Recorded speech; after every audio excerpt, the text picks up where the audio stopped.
bassist on that was Scott LaFaro, who died shortly after this recording was made, so it just adds significance to the record that they were actually recorded. Okay, so we're going to go to another lacquer, and we'll go from a very introspective kind of noodling jazz to Art Blakey and the Jazz Messengers. So some of you may have this record, Night in Tunisia. It's one of the most famous ones that Blue Note released, and then it was done at double 45, cut by Kevin Gray at his older facility and released by Analog Productions. And then it came out again as a 33, released by Music Matters. And what's interesting is sometimes I bring the original, the double 45, and I bring the 33, because people say, which is better, 45 or 33? And all things being equal, the 45 should be better because you're cutting it at double the speed, and you're not cutting as far into the end of the record where the high frequencies have to roll up a little bit. But in this case, Kevin Gray redid his entire mastering chain. He redid the cables, and he didn't want anybody to know that he heard a huge difference in the cables, because the engineers are under a lot of pressure, peer group pressure from each other, to say that cables don't make any difference, which is the most nonsensical thing I've ever heard. AC cables make the biggest difference. I'm telling you, it's the biggest difference. And when I see these people online going, don't waste your money, it's snake oil, the first thing I say is, can't you come up with a better cliche than snake oil? It's been 50 years of that nonsense. Just get a pair, just borrow some and try it. It's insane.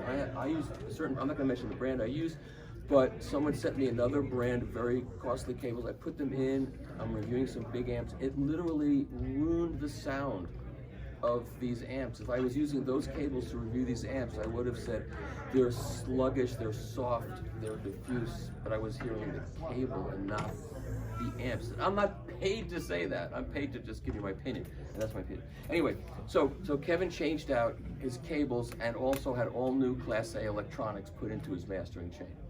If you compare the 33 and the 45, the 33 is much better. People are shocked at how much better it is because of the electronics and the cable. When you listen to a record, you're hearing the mastering chain that the person is using to make the record. It's like the inverse of your stereo system. That's how different it is. So this is a lacquer cut at 45 on Kevin's new lathe of Night in Tunisia, and this is intense. This has been played a lot too, unfortunately, but I still think it'll sound good. 45. I should donate the lacquer so they can cut the other side and make records with it. The price of LP's going to soar. It's going to be crazy for a while. It really will. And you know, another interesting story, I'll tell you while he's getting ready, is any of you know the Tone Poet series of Blue Notes that are out? They're phenomenal. They're like, I bet you just can't eat one. It's like M&M's or Pringles or whatever it is. You buy one of those and you just have to keep buying them. So when it was Blue Note's 75th anniversary, they decided to put out some vinyl and make it accessible to young people. So they made them $20 records cut from digital files, well done digital files, cut by Bernie Grunman and Alan Yoshida, but pressed at the worst pressing plant in the country. And they were 20 bucks. And the packaging wasn't very good. And they were just awful. They really were awful.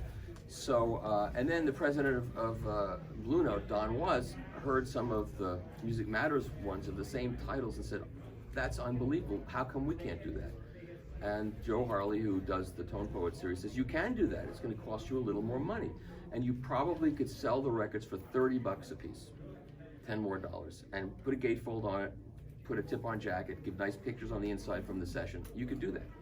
So they lobbied the guys, the upper guys at Capitol, at UME, and they said it's too expensive. And then finally the top guy said, all right, let's get this guy off our back. Let him do a bunch just to show him that it's going to fail and it's a terrible idea, and then he'll stop bothering us. So they did the first bunch, and I can't tell you the numbers because I'm not allowed, but it was really successful, and it sold at 30 bucks a piece, more records per title than most new jazz titles sell, or even the old jazz titles sell. And that's why they're doing so many now, putting so many of these out.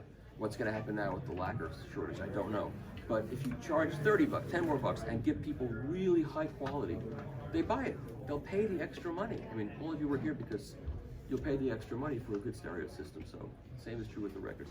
Okay, so this is Art Blakey and the Jazz Messengers, Night in Tunisia, recorded by Rudy Van Gelder at Van Gelder Studios. in 19, I forgot what. This was the first Blue Note I ever bought when I was a kid.